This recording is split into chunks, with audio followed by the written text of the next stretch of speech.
Donc, bienvenue. On fait une présentation de gouvernance cellulaire. On va passer par un petit temps autour de l'esprit dans lequel on le fait, quelle est l'âme. Ensuite, il y a un descriptif et une présentation de gouvernance cellulaire. On parlera de l'écosystème, c'est-à-dire du forum. On passe par un temps de questions-réponses. Donc, vous les posez par écrit en direct et sinon, on garde un petit temps à la fin pour ça. Donc, j'attaque, c'est un peu perché, le départ. Soyez pas inquiets, je vais essayer de faire en sorte que ça dure 5-6 minutes, pas plus. C'est pour vous dire dans quelle philosophie on est. J'attaque par la révolution copernicienne. Donc, c'est une révolution, Monsieur Copernic nous a dit quelque chose d'assez incroyable, c'est que notre monde a pour centre le Soleil et non pas la Terre. Alors, on ne va pas aller plus loin que ça, on va juste regarder le système solaire parce qu'on n'en a pas déjà suffisamment déduit de choses vis-à-vis de qui on est. Donc, qu'est-ce que ça veut dire? Ça veut dire que si on centre notre attention sur le Soleil et non pas sur la Terre, ce qui nous vient du Soleil, c'est la lumière. Et quand elle arrive sur la Terre, cette lumière, elle tombe sur la feuille. Et sur la feuille, il se passe un truc absolument fascinant qui porte un nom hyper simple qui s'appelle la photosynthèse. On a appris ça en 5e. Photosynthèse, qu'est-ce qui se passe? On transforme la lumière en matière organique, tout simplement. Donc, la phrase est super simple à dire, elle est totalement incompréhensible par contre. Il se passe un truc complètement magique au niveau de la feuille qui est que de la lumière se transforme en matière vivante. Et ça va au-delà de ça, parce que la feuille rejette de l'oxygène et ça crée l'atmosphère. Et nous, on vit pas, on n'habite pas la Terre, on habite l'atmosphère en fait, ce lieu du mélange où on absorbe en permanence ce qui vient des feuilles et on le recrache. Et donc, j'aime bien ce terme d'atmosphère. Ça peut être aussi une atmosphère sonore. Donc là, je suis en train de faire du bruit qui vous traverse. Et quand quelqu'un fait du bruit, ça vient aussi me traverser. Donc, à la fois, on crée le monde et à la fois, on est créé par le monde. Et donc, on est des êtres vivants à cet endroit complètement fascinant où il y a quelque chose qui apparaît. Et pourquoi est-ce que je parle de ça? Pour dire il y a une dimension mystérieuse dans la vie qui nous dépasse complètement et qu'on a juste à assumer. Assumer la dimension mystère, ça veut dire assumer que notre intelligence touche nos limites, savoir qu'est-ce que c'est que l'espèce humaine, pourquoi on est là, c'est bien compliqué. Savoir ce que c'est que la vie, on explique plein de choses. On peut aller dire que oui, c'est un spermatozoïde, une ovule, mais c'est pas avec ça qu'on explique la vie. Donc il y a quelque chose qui nous échappe à assumer. Et on peut aller un petit pas plus loin en disant, et ce mystère de la vie qui apparaît, on peut considérer que c'est un processus qui cherche à produire du bon pour nous. Donc, c'est le postulat sur lequel on est basé là. Pourquoi? Parce que ce processus de vie, c'est nous. Nous sommes ce processus de vie. On l'incarne tout autant que la feuille, tout autant que la lumière, tout autant que la planète Terre. Et donc, évidemment, c'est un postulat qui tient la route parce qu'on cherche à produire quelque chose de bon pour nous en y participant. Et donc, l'idée, ça va être de simplement ne pas essayer d'attraper ce mystère, mais de le faciliter en lui permettant de se vivre. Donc, l'idée, c'est de faire avec. Et la gouvernance cellulaire, c'est un petit peu ça. Ça va être faire avec ce qui est là, agir ensemble et prendre soin de nous. Comment est-ce qu'on fait pour agir ensemble et prendre soin de nous? Donc, au niveau de la personne, OK, il y a un processus émergent qui est en cours en chacun d'entre nous. Donc, comment est-ce qu'on reste connecté à chacun? Comment est-ce qu'on favorise l'innovation de chacun? Comment est-ce qu'on permet l'innovation de chacun? On a quelque chose là de très centré autour de… Il y a un mystère qui habite chaque membre de notre structure et on va essayer de faire de la place à ce mystère-là, faire de la place à la capacité d'innovation, de disruption de chaque personne. Au niveau de l'équipe, ça pose des questions parce que si chacun donne vie à son propre processus de vie, comment est-ce qu'on va faire ensemble? Comment est-ce qu'on va réussir à produire quelque chose quand même? Donc, ça nous pose des questions au niveau de l'équipe dans ce sens-là. Et au niveau de notre structure, on va avoir besoin d'avoir une structure qui s'adapte, qui s'ajuste au fil de l'eau d'un processus de vie qui est émergent, qui est de là de partout. Donc, sur le qui est-ce qui décide, comment est-ce que les choses changent. Rien de très nouveau là-dessus. On parle d'innovation, on parle de disruption en permanence. Donc, ça s'intègre dans un mouvement qui est très présent.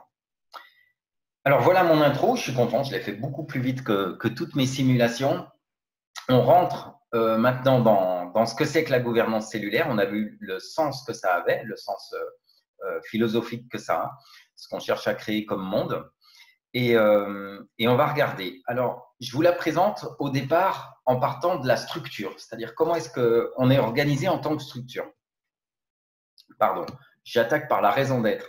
Donc, ce que c'est, cette gouvernance cellulaire, ce qu'on veut offrir, c'est une constitution clé en main, c'est-à-dire un protocole qui soit le plus simple possible et très, très personnalisable. Donc, on a quelque chose d'assez liquide. Vous allez voir, ce n'est pas rigide, ce n'est pas solide. Il y a plein de choses qui peuvent être modifiées. Avec un livret central qui est accessible dans le sens assez compréhensible. Il faut s'y mettre, mais quand même, c'est accessible.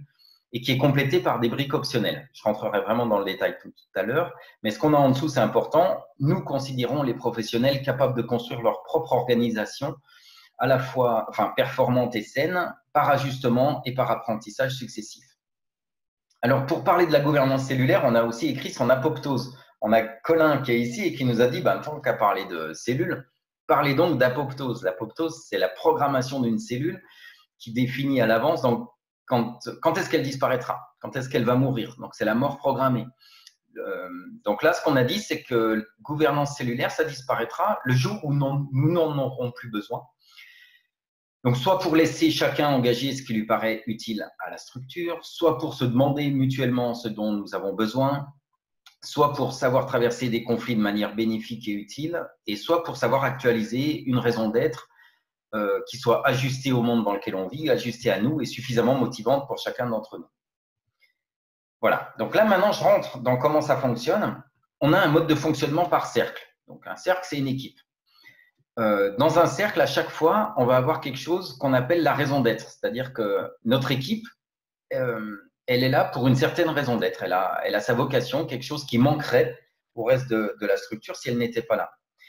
Elle a aussi des redevabilités. Des redevabilités, ce sont des attendus. C'est-à-dire qu'est-ce que chacun peut attendre de ce cercle, qu'est-ce qu'on peut lui demander. Et quand on le demande à ce cercle, il se débrouille, il apporte une réponse. C'est vraiment, ouais, c'est ce sur quoi on peut compter. Dans un cercle, on a des rôles. Alors, un rôle ou un cercle, c'est la même chose, sauf qu'un cercle, on se met à plusieurs pour travailler dessus et on définit différents rôles. Donc, un rôle, qu'est-ce que c'est? On va retrouver la même chose. C'est-à-dire qu'on a une raison d'être et des redevabilités ou des attendus. Alors, on pourrait parler de micro-rôles, en fait, parce que pour se décaler un peu de ce qu'on connaît habituellement, qui est la fonction. Donc, la fonction d'une personne, ça occupe un temps plein. Un rôle, non. Un rôle, on peut en avoir 10, 15, 17. Donc là, on se distingue pas mal de la fonction. Alors, il y a des rôles particuliers. Par exemple, là, on a un rôle particulier parce que pour le tenir, il faut tout un cercle.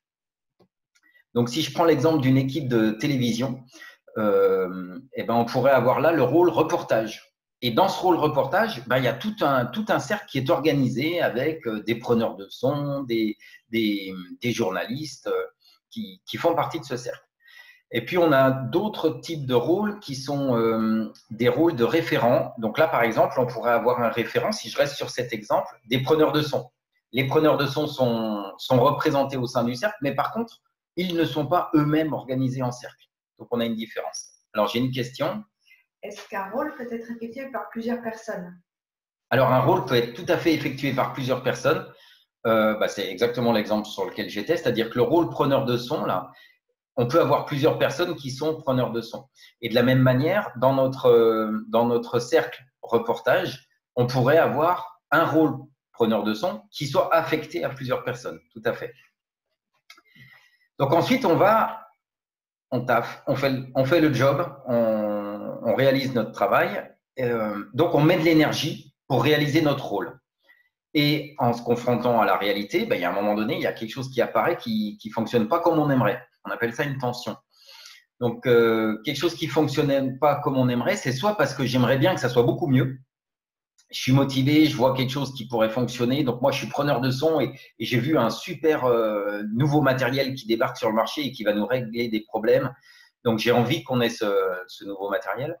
Ou alors, une tension par quelque chose. J'ai un problème, c'est que il y a des mesures qui sont faites sur le lieu du reportage et moi, quand j'arrive le matin, je sais jamais, j'ai jamais l'information de ces mesures et donc je suis obligé de faire un camion complet de matériel en prenant plein de matériel alors que je pourrais en prendre beaucoup moins si j'avais l'info. Donc à ce moment-là, je vais dans une réunion qui s'appelle la réunion de triage. Donc ça, c'est une réunion opérationnelle.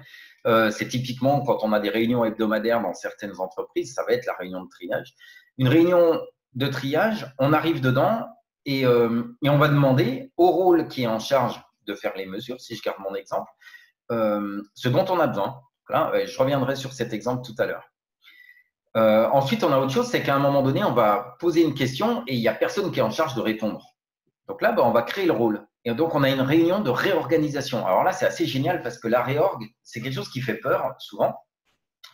Et là, ça ne va plus faire peur parce qu'en fait, c'est l'équipe qui se réorganise avec un processus très précis que je vous montre tout à l'heure, mais qui fait qu'elle s'habitue aux réorganisations et qu'elle est capable de réorganiser son organigramme en cercle en autonomie. Alors, ça ne suffit pas parce qu'à un moment donné, il faut que tout ça, ça ait du sens. C'est-à-dire qu'on est bien au travail quand notre travail fait sens. Et donc, il y a des réunions de sens aussi. Des réunions où on peut questionner une raison d'être, où on peut dire, moi, la raison d'être de notre équipe, je pense qu'elle a bougé. C'est plus vraiment ça qu'on apporte. En fait, on apporte autre chose. Et donc, je propose qu'on modifie notre raison d'être. On peut même proposer des modifications de raison d'être de toute notre entreprise, de toute notre structure. Et puis, comme on est entre humains, il y a un moment donné, on se charge affectivement. Il y a un moment donné, on a besoin de travailler sur la relation, faire une restauration, un cercle restauratif de la relation. Et donc, à ce moment-là, il y a des espaces de relation. Donc, on a ces 3 espaces, sens contractuel qui inclut triage et réorganisation, et puis relation. Oui. Alors, il y a une question, c'est un rôle peut-il avoir plusieurs fonctions dans des cercles différents? Non, mais une personne, oui. Un rôle, il est défini, il appartient à chaque cercle, en fait. C'est-à-dire que si le cercle bleu définit son rôle preneur de son, peut-être qu'il y aura un autre cercle qui définira un rôle preneur de son et que ça ne sera pas exactement la même chose. Mais par contre, une personne peut avoir un rôle de preneur de son dans le cercle bleu reportage et aussi occuper un rôle de preneur de son dans le cercle gris qui serait, je ne sais pas moi, qui serait film et fiction. Voilà. Une autre question? Oui, mais je comprends ce que ça veut dire. Et je ne sais pas si les gens entendent quand je dis. Peux-tu mettre des liens hypertextes sur la fonction de triage? On y arrive, ça va venir. Donc, je continue. Et je vous présente un espèce de tableau de bord de notre constitution. Donc, la constitution, elle est sur un PDF. Et tout à l'heure, je vais basculer sur le PDF pour vous montrer comment il marche. On a ce qu'on vient de voir maintenant, les rôles, les rituels. On a les 3 espaces contractualisation, relationnel, sens, qui sont les trois réunions qu'on vient de voir. La réunion tactique et réorganisation, c'est du contractuel. Sens, c'est sens. Et régulation, c'est relationnel. Ensuite, on a des rôles préconstruits, on a des briques modulaires optionnelles et on a une compatibilité totale avec les systèmes pyramidaux. Alors, c'est plus que total, elle est progressive. C'est-à-dire que l'équipe peut choisir à quel point elle va bouger son curseur et je vous montrerai tout à l'heure, c'est quelque chose qui est très concret. Alors là, je vais basculer sur le PDF, justement. Voilà. Gouvernance cellulaire. Alors, hop, il y a des nouveaux arrivés, donc je vire leur micro.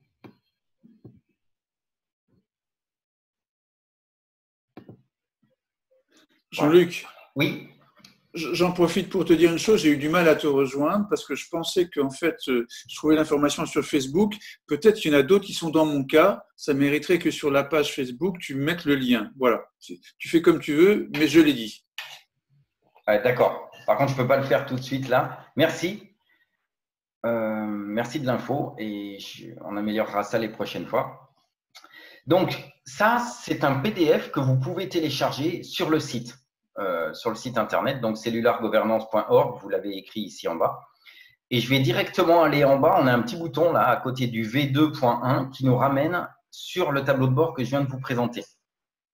Donc, avec ce tableau de bord, si je clique là-dessus, on va se retrouver sur le transparent que je viens de vous montrer. Et on a toujours un lien en bas là qui nous permet de remonter. Donc, on va remonter, on passe par là où on retrouve notre espace contrat, notre espace relation, notre espace sens et tout est décrit. Et puis, on peut encore remonter à partir de ça jusqu'au tableau de bord. Alors, dans ce tableau de bord, on retrouve les rôles préconstruits, sauf que là, il y a les liens pour aller les voir. Donc, par exemple, si je prends le rôle mémoire, c'est un rôle de celui qui tient tous les enregistrements de notre cercle. Donc, il organise les réunions du cercle, il enregistre soit le plan d'action, soit la nouvelle organisation quand on l'a faite. Et s'il y en a deux qui ne sont pas d'accord sur un enregistrement et qui ont besoin d'une interprétation, ben, ils se tournent vers lui, c'est lui qui arbitre. Alors, ce qui est intéressant, c'est que là, on a des redevabilités inamovibles et d'autres qui sont amovibles. Dans les amovibles, on lui a rajouté afficher les enregistrements aux membres ou aux collègues pour les aider à se repérer dans ce qui est écrit. Voilà, donc les rôles sont décrits comme ça. Je vais en montrer un autre qui est le rôle lead. Donc, vous pouvez circuler comme ça dans le document. Pourquoi je présente le rôle lead? D'abord parce qu'il est décrit et ensuite pour vous montrer deux choses. D'une part, en italique ici, c'est marqué que pour le rôle lead, chacune de ces redevabilités pourra être progressivement assurée autrement. C'est-à-dire soit on crée un rôle, par exemple, c'est lui qui affecte les personnes dans les rôles, qui dit c'est un tel qui sera dans tel rôle. Bah ça, on peut tout à fait créer un rôle staffing qui est en charge d'affecter les rôles. Et oui, et puis il y a un exemple de variation en dessous aussi pour montrer qu'on a un système qui est liquide, c'est-à-dire qu'une structure expérimentée, elle peut définir elle-même son rôle lead. Et là, on l'a écrit dans ce slide pour dire que vraiment une structure peut s'autoriser à modifier les choses. Ce qui est important, c'est que ça soit écrit. C'est le modèle qui est liquide, ce n'est pas le repère pour les membres de l'entreprise. Les membres de l'entreprise, eux, ils ont besoin d'avoir quelque chose de solide qui est écrit quelque part. Mais par contre, c'est évolutif. C'est en ça que c'est liquide. Alors, je remonte ici, je retourne sur notre tableau de bord. On a vu ça et ceci. Je repars sur les espaces. Dans l'espace contractualisation, on va avoir la réunion de triage. Donc, il y a quelqu'un qui me demandait tout à l'heure de montrer les hyperliens. La réunion de triage, je vais peut-être pour redonner le contexte. Réunion de triage, on est ici. Et donc, j'ai fait mon job et je me tourne vers, la personne qui fait je suis preneur de son, je me tourne vers la personne qui fait les mesures et je lui dis, il me manque quelque chose, c'est que moi, je voudrais savoir quelles sont les mesures de bruit qui ont été faites sur le lieu du reportage. Et à ce moment-là, on se retrouve dans la réunion de triage et on va me demander de quoi j'ai besoin. Ce que j'ai besoin, c'est de la feuille avec les mesures. Je suis impacté dans mon rôle de preneur de son, je m'adresse au rôle mesure préalable. Et qu'est-ce que je lui demande? Je lui demande qu'il m'envoie un mail avec toutes les infos. À ce moment-là, on se tourne vers le rôle concerné, on lui demande est-ce que c'est ton job, est-ce que c'est ton rôle d'envoyer ce mail avec ces informations-là? Il va dire ben oui, c'est à moi d'envoyer ces informations-là. Et donc, on va lui demander ok, qu'est-ce que tu vas faire? Et il va dire ben, je ne vais pas envoyer un mail, ça serait trop lourd pour moi, mais par contre, toutes ces informations sont sur un fichier, sont dans un fichier sur Internet dans l'intra de l'entreprise. Donc, je vais le partager. Je vais vous donner un lien et vous aurez accès à ça en temps réel. Ça sera toujours à jour. Donc là, on se retourne vers notre preneur de son. On lui demande, ben, moyennant cette action, est-ce que ta tension est levée? Il va nous dire, bah oui, ça va bien. Et donc, on voit que le but de la réunion de triage, c'est de se faire des demandes. C'est-à-dire, c'est d'arriver à des demandes pour s'engager mutuellement dans des actions qui vont nous aider à réduire les tensions. Donc, on utilise tout le collectif pour faire en sorte qu'on puisse avancer et qu'il y ait moins de tension et que le processus créateur qui traverse chacun, le processus de travail puisse se faire. Alors, je repasse avec le petit lien en bas. On revient, ça nous emmène sur le slide suivant où tout ce que je viens de vous expliquer, c'est écrit. Donc, ça permet de retrouver les infos. Et ensuite, ça nous remonte à l'étape du dessus. Donc, je remonte sur le tableau de bord, je viens ici et je vous ai dit, à un moment donné, il n'y a personne pour répondre. C'est-à-dire que je pose une question, j'ai besoin de quelque chose et là, on n'a personne qui répond.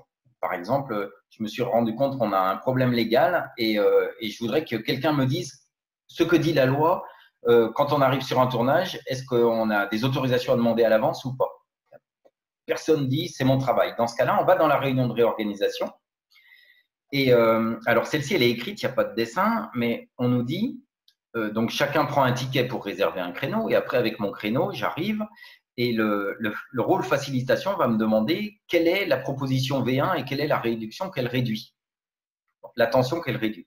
Je vais dire, ma tension, c'est que j'arrive sur un tournage et qu'il y a des voisins qui nous disent vous devez avoir une autorisation, que je n'en ai pas. Et ma proposition, c'est de créer un rôle contrôle légal, sécurité légale. OK. Et ensuite, là, ce qui est écrit, c'est le rôle facilitation enchaîne sur la gestion par consentement à partir de la proposition V1. Je vous montre, la gestion par consentement, elle est là. Et si on clique dessus, on voit qu'il y a effectivement marqué proposition V1. Donc, on va partir de cette proposition V1. derrière, il y a un temps de clarification. Je n'ai pas bien compris qu'est-ce que tu appelles, autorisation légale, voilà, qu'est-ce qui s'est passé exactement. Bon, je raconte. Ensuite, il y a un temps de réaction où chacun va chercher à influencer les choses. Et par contre, chacun ne parle qu'une fois. Pourquoi? Parce qu'on est dans un processus qui s'appelle décision inéluctable par consentement, c'est-à-dire qu'on se met volontairement dans un entonnoir collectivement, de façon à ce qu'à la sortie, on prenne une décision. Qu'on ne s'enlise pas dans des discussions interminables, mais qu'on arrive vraiment à prendre une décision. Donc, une fois que chacun a parlé, on revient vers le proposeur, on lui demande « Ok, qu'est-ce que tu modifies ?» Il fait ses modifs ou il n'en fait pas comme il veut. Et ensuite, on passe à un autre temps qui est le temps d'objection. Donc, la question qui est posée à chacun, c'est « Est-ce que je peux composer avec cette proposition ou est-ce que je ne peux pas ?» Si on peut, ça y est, la décision est prise, on passe à la suite. Si quelqu'un ne peut pas, on va lui demander qu'est-ce qu'il coince et on va chercher à intégrer son objection. C'est-à-dire que s'il nous dit, par exemple, eh ben, moi, je ne peux pas fonctionner avec cette proposition parce que je sais qu'il y a un diplôme qui existe et que pour être en charge du réglementaire, il faut être diplômé de telle école. Il faut avoir tel diplôme. Eh ben, on va lui demander, OK, de quoi tu aurais besoin par rapport à la proposition actuelle pour que ton objection s'en aille? Eh ben, il dit, par exemple, si on rajoute que la personne qui est affectée à ce rôle se met dans un programme de formation pour obtenir le diplôme légal, ça me va. Là, on se tourne vers le proposeur, ça te va, toi, de rajouter ça? Oui, moi, ça marche toujours. OK, bon, on inclut ça dans la proposition.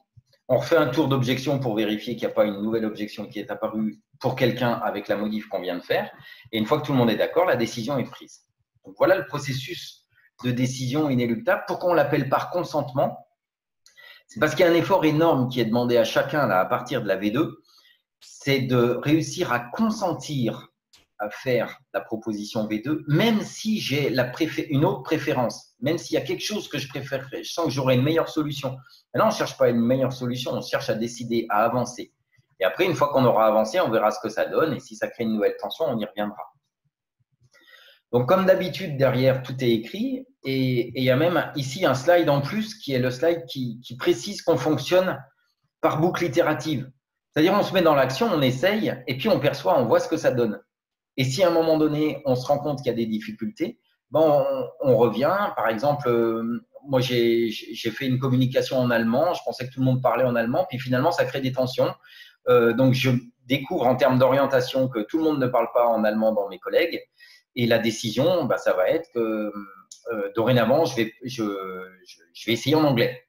Voilà. Et puis là, je pars dans l'action, puis on va voir ce que ça donne. Est-ce qu'en anglais, ça fonctionne bien?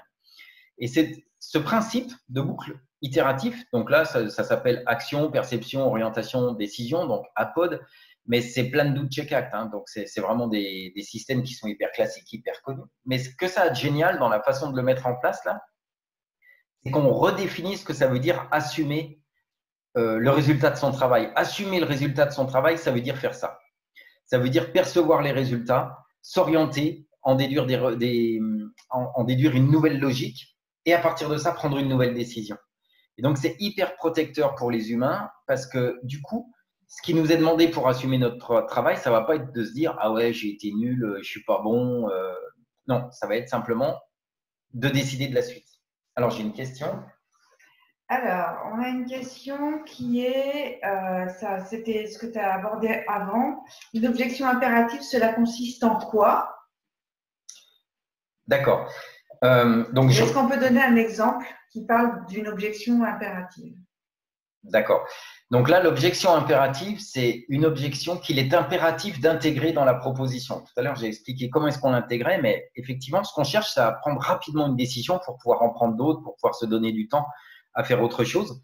Et donc, chacun va se poser la question de savoir est-ce que ma décision, mon objection, il est vraiment impératif qu'on l'intègre à la proposition ou est-ce que je peux vivre avec? C'est ça, cette notion d'impératif. C'est impératif dans le sens, je suis obligé de l'intégrer. Et on a dans le slide suivant, là, quelques réflexions qui sont apportées, ici dans le 9. Le rôle facilitation aide les objecteurs à évaluer s'il est impératif d'intégrer leur objection à la proposition V2 Il les aide à vérifier que l'objection n'est pas en fait une meilleure idée, une tension d'un autre. On n'est pas là pour prendre en charge les collègues, ils se prennent en charge tout seuls, ils ont leur propre possibilité d'objecter. Un risque acceptable, c'est-à-dire, OK, je vois bien qu'on va se planter avec ça, mais après tout, on peut essayer. On se plantera, puis dans 2 semaines, on viendra changer les choses et ça ira mieux. Ou un autre sujet. En fait, de toute façon, même si on enlève la proposition, j'ai toujours mon problème. Donc, finalement, c'est un autre sujet, il faudra que je le traite ailleurs. Donc là, le rôle facilitation va aider l'objecteur à vérifier que son objection, il est vraiment impératif de l'intégrer tout de suite. Et il l'aide aussi à clarifier et à ancrer dans le réel la tension concrète liée à l'objection par des exemples, c'est-à-dire qu'il va lui demander, OK, si la personne sent un danger, elle va lui demander, ça serait quoi ce danger? Elle va lui demander d'argumenter pour que toute l'équipe puisse voir de quoi il retourne. Et donc, on aura toute l'équipe ici qui sera capable d'aider la fertilisation en intelligence collective, c'est-à-dire d'aider à essayer de trouver une solution qui réponde à la fois aux besoins de la personne qui est demandeur et aux besoins de la personne qui fait l'objection. Voilà, j'espère que ça a répondu. Apparemment, oui, merci, super. Apparemment, oui, eh ben, c'est parfait. Donc voilà, là, on a terminé sur la réorg. Je reviens donc à notre tableau de bord. Je peux basculer sur l'espace sens. Donc l'espace sens, ça nous ramène à une réunion sur l'espace sens. On ne va pas trop la regarder. En fait, je vous en montre une autre. C'est le principe de souveraineté. Pourquoi je vous montre le principe de souveraineté? Parce que donc là, on parle du fait que chacun va décider en son fort intérieur de ce qui lui paraît le plus pertinent de faire, de ses priorités, de sa présence dans une réunion ou ailleurs. Il y a vraiment une liberté totale qui est donnée à chacun parce qu'on fait confiance à chacun pour prendre les décisions les plus pertinentes et surtout pour faire la boucle que je viens de décrire où il observe ce que ça donne et il ajuste. Assumer, ça signifie observer le résultat, percevoir les tensions chez les autres, actualiser sa représentation des choses, décider de la suite, c'est ce que je viens de dire. Et c'est aussi en lien avec le fait que le collectif va chercher des solutions qui ne passent pas par moi quand je réponds aux besoins. Ça, c'est vraiment important de voir en gouvernance cellulaire. On cherche à ne contraindre personne, ni ceux dont on attend qu'ils fassent le job à le faire, mais ni les autres à devoir vivre avec le fait que le travail n'est pas fait. Donc, si à un moment donné, un job n'est pas fait, eh ben, il va falloir trouver une autre solution. Et l'autre raison pour laquelle je voulais vous montrer cette brique, c'est que de temps en temps, vous avez des liens. Comme là, ici, on a un lien. Donc là, en l'occurrence, c'est une vidéo sur YouTube. On a des liens qui permettent de réfléchir un petit peu plus. Donc, on a vu l'espace contrat, on a vu le sens. Sur la régulation, c'est pareil, on n'a pas d'image, donc on va tomber sur un texte comme ça. Et là, par exemple, vous avez aussi une vidéo, et ça part sur une vidéo de Marshall Rosenberg, parce qu'on s'est inspiré de la CNV pour faire ce processus de restauration de la relation. Évidemment, une réunion de régulation, ça ne se déclenche qu'avec l'accord de toutes les parties. Si quelqu'un n'a pas envie de participer à une réunion de régulation, il ne participe pas, on ne va pas le forcer. Par contre, la personne sait que ça ne fonctionnera pas avec une réunion de régulation, donc il en tire des conséquences et il se débrouille sans. Une question? Si le job n'est pas fait, il n'y a pas de sanction. Non, il n'y a pas de sanction. Par contre, il y a… je ne veux pas vous laisser juste avec ça. Bizarre. Je ne sais pas s'ils entendent quand je pose des questions. Je ne sais pas. Donc, je peux la répéter. Ouais. Donc, si le job n'est pas fait, il n'y a pas de sanction. Je vous montre comment ça marche. Ah oui, j'entends le bizarre. Bah oui, ça, c'est pas culturel, ça, c'est sûr. Donc, je vous montre la brique exigence. Il y a de l'exigence et pourtant, il n'y a pas de sanction si une personne ne fait pas le job. Qu'est-ce qui va se passer lorsqu'une action n'est pas réalisée comme prévu? Par exemple, on a une règle et quelqu'un ne l'applique pas ou quelque chose est prévu et ce n'est pas fait. C'est actionné par le membre qui ressent la tension. Et dans une réunion de triage, il va exprimer sa tension. Le rôle facilitation va l'encourager à ne pas abandonner sa tension tant qu'une solution nouvelle n'apparaît pas qui lui permette de s'extraire de cette situation de blocage. Donc, tant qu'il n'y a pas quelque chose de nouveau à essayer, il ne lâche pas. Il dit non, j'ai toujours ma tension. Oui, ok, tu me dis que tu vas le faire, mais ça fait 3 fois que tu me dis que tu vas le faire et que ce n'est pas fait. J'ai rien contre toi, mais je vois bien que ça ne se fait pas et donc j'ai besoin d'autre chose. À ce moment-là, il peut demander un tour de boîte à idées aux membres du cercle. Et là, on a vu apparaître des choses assez sympas, du style des gens qui disent ben, « moi, je peux venir aider un tel sur tel truc, ça lui donnera du temps pour venir faire telle autre chose ». Ou du style, donc là, on l'a appelé soutien au rôle défaillant. Ça peut être l'affectation du rôle à une autre personne en complément. Ben là, on va mettre quelqu'un en plus juste pour cette action parce qu'elle est urgente, ou alors en remplacement, c'est-à-dire que le rôle est retiré à la personne et il est affecté à quelqu'un d'autre. Ce qu'on a vu une fois, c'est focalisation de tout le cercle sur une action. En l'occurrence, c'était d'écrire un petit billet, d'écrire comment ça s'appelle, un billet au début d'un journal là. Un article. Un article. Et la personne qui était en charge de le faire ne le faisait pas. Et ben ils ont dit bah là on se prend tous 20 minutes à la sortie et puis on s'y met et hop ils l'ont fait. Et donc il peut y avoir une meilleure solution qui sort. Mais donc ce qu'on voit dans ce pavé exigence, cet élément exigence, c'est que non, il n'y a pas de sanction vis-à-vis de la personne en fait. C'est un système qui est autorégulateur. C'est-à-dire que si quelqu'un ne fait pas le job, ben, petit à petit il est plus sur le rôle.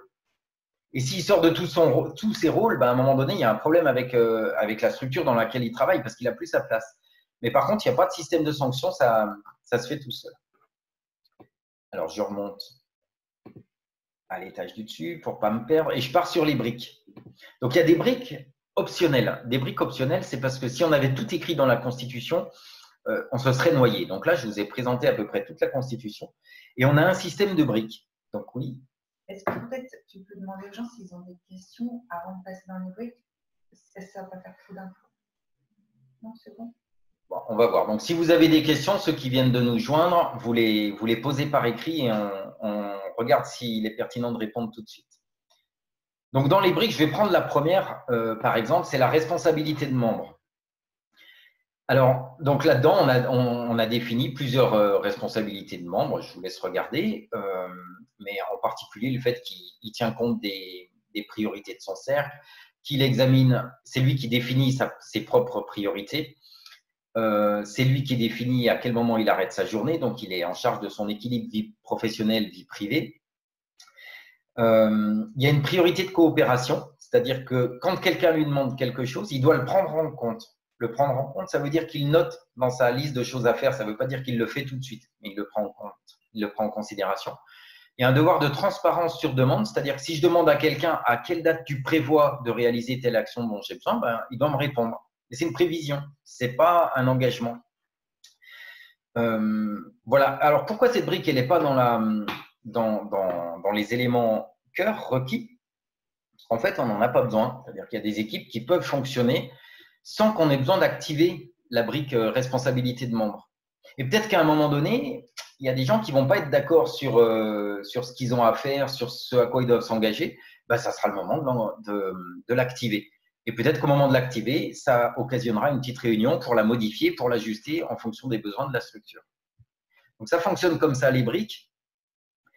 Dans ce que je peux vous montrer, il y a la brique changement ici parce qu'il y a un dessin. Donc, la brique changement, ça permet de regarder qu'est-ce qui est en train de nous arriver quand on est en train de rentrer en mode gouvernance cellulaire. Souvent, en général, ce qu'on a observé, c'est que ça génère plein d'enthousiasme. Il y a les premiers essais. Et puis derrière, c'est pas facile. Ça génère pas mal de colère parce que ça déboîte, c'est vraiment inhabituel, non culturel. Ça peut déclencher des formes de peur, de rejet, parce que les gens peuvent avoir l'impression qu'ils perdent le moyen d'agir sur le système. Donc ça fait des déceptions. On se prend la réalité en pleine face, c'est-à-dire que le système qu'on avait imaginé là, ben en fait non, c'est pas exactement ça qui est en train de se passer. Et par exemple, ici, il y a des gens, quand on leur parle de gouvernance cellulaire, ils croient que tout le monde va tout décider. Et il peut y avoir une forte déception en se rendant compte que, ah ben non, en fait, on délègue des rôles, et donc les personnes dans leur rôle, elles décident dans leur fort intérieur ce qui leur paraît le plus pertinent. Il peut y avoir des formes de déception. Et puis petit à petit, à force d'expérimenter, il y a de l'apprentissage qui se fait, ça devient plus facile, il y a une maîtrise qui tombe, donc en termes d'énergie, on a moins besoin de mettre d'énergie pour que ça fonctionne. Puis voilà, puis petit à petit, il y a une nouvelle idée qui va apparaître et on continue. Alors, comme d'habitude, ce que je viens de vous dire à l'oral, c'est décrit précisément derrière. Et ça va permettre la brique changement à une équipe qui a engagé un changement et qui se retrouve face à des difficultés, ben, de venir se demander, tiens, on en est où là? Qu'est-ce qui est en train de se passer? Et du coup, qu'est-ce qu'on fait? J'ai envie de vous montrer la brique variante, juste pour vous dire, on en a mis des variantes pour nommer que les processus sont tous changeants. Je crois que je ne l'ai pas dit tout à l'heure, mais quand on est… Ah, j'ai une question. La question, c'est la gestion des actions sur Trello. Ah, j'y viens tout à l'heure. Je suis pour la question, j'y viens tout à l'heure. Par contre, je me suis perdu. J'étais en train de parler de… Ah mince, dommage. Ah, je suis vraiment perdu. Donc, j'étais dans les briques et j'étais sur la variante. D'accord, ok, c'est bon. Donc, je vois où je suis. Et ce que j'avais envie de vous montrer, c'est simplement que tous les processus sont optionnels. C'est-à-dire que si je prends le processus de la décision inéluctable par consentement sur laquelle j'étais et qu'on regarde le texte qui est derrière, il y a une phrase vraiment importante qui est « Le processus peut être différent, mais une structure en gouvernance cellulaire doit afficher un processus écrit de prise de décision collective. » Je reviens à ma notion de modèle fluide. Ça veut dire que le modèle est fluide et que l'entreprise peut changer le modèle. Par contre, les repères pour les membres de l'entreprise ne sont pas fluides et les gens doivent être capables de se tourner vers un processus précis, activable quand ils en ont besoin. Alors, je reviens sur mes briques. Donc, du coup, la variante, elle propose une petite variante qui est que quelqu'un peut arriver en ayant besoin d'un rôle, mais il ne sait pas trop quoi faire. Donc, du coup, il va simplement partir en demandant les meilleures idées de tout le monde. Et donc, il a expliqué son problème. Moi, j'ai un problème, c'est qu'il y a des gens qui me demandent quel est le légal, si je garde mon exemple de tout à l'heure. Je ne sais pas ce qu'il faudrait créer comme rôle. Et tout le monde donne son idée. Donc, derrière, on se retourne vers lui et on lui demande quelle est ta proposition, c'est-à-dire quelle est l'idée que tu retiens. Ça peut être une idée qui a été dite ou une autre. Et derrière, on attaque directement comme s'il était à la V2 au consentement. Donc, on gagne un petit peu du temps, c'est-à-dire qu'on attaque directement à cet endroit-là. On considère que le fait que tout le monde ait donné son idée, ça remplit l'aspect réaction de chacun. Et hop, on part d'ici. Donc, ça ne prend pas beaucoup plus de temps. Et là où elle est intéressante, cette brique, c'est simplement qu'elle montre qu'il y a des variations possibles. Et il y en a une autre, donc on m'a demandé à propos de Trello. Donc ça, c'est l'aspect numérique. L'aspect numérique, c'est qu'à un moment donné, toute cette dynamique d'organisation, le fait que les règles changent en permanence, eh ben, il est nécessaire que ça soit tracé quelque part. Donc on a vu qu'on a un rôle mémoire qui trace les choses. Et il y a toute une organisation qui vous est proposée, là actuellement on tourne sur Trello, qui permet à une petite équipe déjà de bien expérimenter ça avec différents niveaux de cercle, ça fonctionne bien. Il faut qu'il y ait quelqu'un qui se colle à regarder comment fonctionne Trello, mais ce n'est pas hyper compliqué. Voilà, ça c'est une proposition qui est faite là. Comme d'hab, la même chose après présentée en texte. Et on revient là-dessus. Voilà, je crois que ça suffit pour ce que j'ai à présenter là-dessus. Et le dernier point qu'on peut regarder, mais un peu vite, c'est sur l'aspect compatibilité avec le système pyramidal. Je vous ai dit qu'il y a un curseur, donc le curseur, il est très précis. Ici, en haut, on a défini quelles sont les redevabilités, donc les attendus du rôle lead. Le rôle lead, c'est celui qu'on a ici. Ça peut être aussi tenu par un rôle dans un système pyramidal. Mais le rôle dans le système pyramidal, il va faire d'autres choses.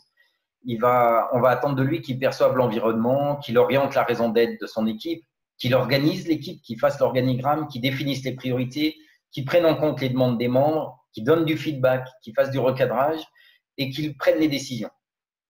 Donc là, on est déjà sur un système assez évolué hein, en mode pyramidal. On n'est pas avec un décideur, donneur d'ordre. On est déjà dans quelque chose d'évolué. Mais ce qui est chouette, c'est que l'équipe va pouvoir décider à quel endroit elle positionne son curseur, tout simplement en disant percevoir l'environnement, est-ce que c'est au leader pyramidal de le faire ou est-ce qu'on le transfère aux membres? Organiser l'équipe, par exemple, je vous ai montré comment est-ce que l'équipe pouvait s'auto-organiser en créant des rôles. On pourrait avoir une équipe qui dise simplement, nous, organiser l'équipe, on va le donner à l'équipe, tout le reste, on le laisse. Donc, le curseur, il est un peu au début là. Et donc, on peut aller loin. On peut même aller au-delà du curseur parce qu'il y a des équipes qui vont encore plus loin. C'est-à-dire que, par exemple, ici, le rôle lead, il a affecté des membres. Donc, décider qui va tenir quel rôle. Et il y a des équipes qui vont au-delà de ça et qui décident que ça, ils vont le faire dans un processus qui s'appelle l'élection sans candidat que vous avez dans la liste des processus. Là, on l'écrit. Bon, là, ça va un petit peu plus loin, je vous laisserai le voir. Et en bas de ce petit tableau de bord là, vous avez un glossaire. Voilà, il suffit de cliquer dessus, vous tombez sur le glossaire. Une petite biblio avec les gens qui nous ont aidés à montrer notre façon de travailler. Parce qu'en fait, la gouvernance cellulaire, elle est venue capturer ce qu'on était en train de faire. Il y a quasiment pas d'invention dedans. C'est des choses dont on se servait. On va avoir la licence, ça c'est important. On est en licence C. Ah, j'ai une question.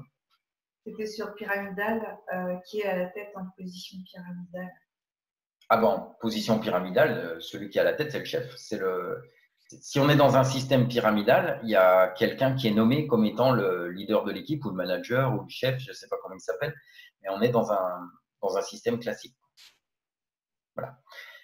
Donc la licence, en bas de chaque slide, là, vous avez CC by SA, ce petit logo qui est un lien, en fait, qui renvoie sur la licence. C'est une licence libre. C'est-à-dire que vous pouvez tous imprimer la gouvernance cellulaire et la vendre. Vous pouvez faire des formations à la gouvernance cellulaire. C'est complètement ouvert. L'objectif, c'est que ça se déploie. Par contre, c'est breveté. Et donc, comme c'est breveté, il y a aussi des engagements. Donc, ça vous engage à quoi? Ça vous engage à un devoir de partage qu'on a là. Le share alike, ça veut dire que si vous faites un produit dérivé, vous faites évoluer la gouvernance cellulaire, et bien derrière, vous devez la repartager de la même manière. Donc, on est dans un système de création de commun. Et là, on est une communauté. Maintenant, vous en faites part. Et donc, la communauté est en charge de surveiller qu'il n'y a pas un endroit, quelque chose qui sort, qui n'est plus dans la licence Creative Commons by Share Alike. Moi, ça m'est arrivé, par exemple, quand on a fait notre site, il y a quelqu'un qui m'a alerté en me disant « Attention, dans les conditions générales de votre site, vous avez marqué des choses qui ne sont pas compatibles avec la licence libre. » Donc, on est allé le modifier. Voilà, et on a des contributeurs, c'est-à-dire que là, on a été une vingtaine à travailler sur la version actuelle. On est parti d'une version qui a 3 mois maintenant, et on a été une vingtaine à créer la version actuelle. Voilà pour la gouvernance cellulaire. Je reviens sur le diaporama, et il me reste un slide pour vous présenter le site, en fait. Donc, on a un site qui s'appelle cellulargovernance.org. Il est en train de s'ouvrir. C'est en anglais parce qu'on a de l'ambition. Hein. On a envie d'influencer le monde avec notre système, et on n'a pas envie de se faire croquer par des gens qui le feraient en anglais. Donc dans l'idée, c'est ça. Et ça nous plaît d'avoir un modèle qui soit créé en langue française et qui cherche à influencer le monde. Il y a quelque chose un petit cocorico qui nous fait rire. Donc, sur ce site, si vous descendez, vous avez accès à la Constitution telle que je viens de vous la montrer. C'est-à-dire que là, c'est exactement le PDF que je vous ai montré. Vous avez accès aussi à cette Constitution en mode texte. Il y a une présentation guidée de la gouvernance cellulaire qui est un peu vieillie, qui a 3 mois, mais je vais la remplacer avec celle de ce soir. Et puis, un webinaire un peu plus poussé, qui dure 20 minutes, sur la philosophie qui est derrière.